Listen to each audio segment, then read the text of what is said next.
नमस्कार, TheTradingMat.com में आपका स्वागत है।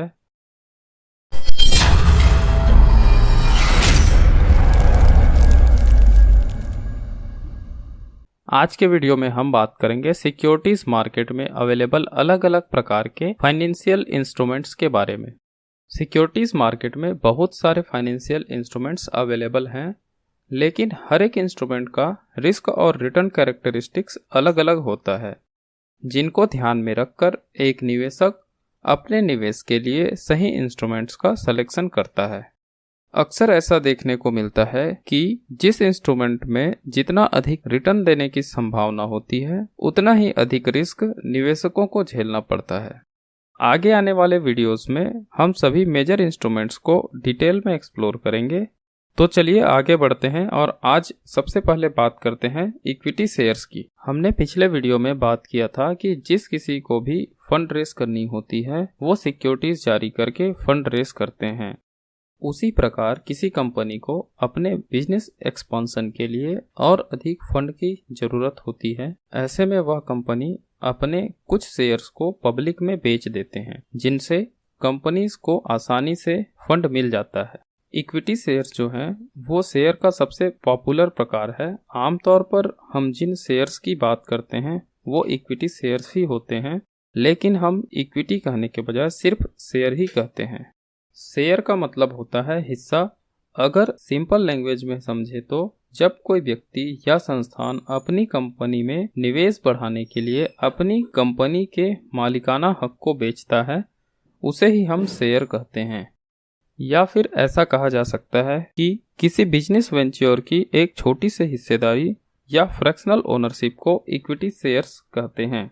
जिस किसी निवेशक के पास किसी कंपनी का अधिक शेयर होगा, उसका उस कंपनी पर ओनरशिप उतना ही अधिक होगा।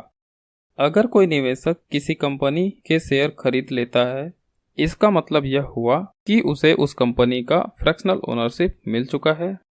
अब फ्रैक्शनल ओनरशिप मिलने के बाद अगर वह कंपनी अच्छा परफॉर्म करे या अच्छा ग्रोथ हो, यानी कि कंपनी को प्रॉफिट हो रही हो, तो इसका रिवार्ड शेयर होल्डर्स को या निवेशकों को भी मिलेगा।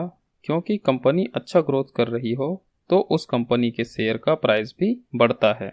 उसी प्रकार अगर उस कंपनी को नुकसान हो रहा हो, यानी कि वह कंपनी अच्छा ग्रोथ नहीं कर पा रहा हो, तो इसका नुकसान भी उन निवेशकों को झेलना पड़ेगा।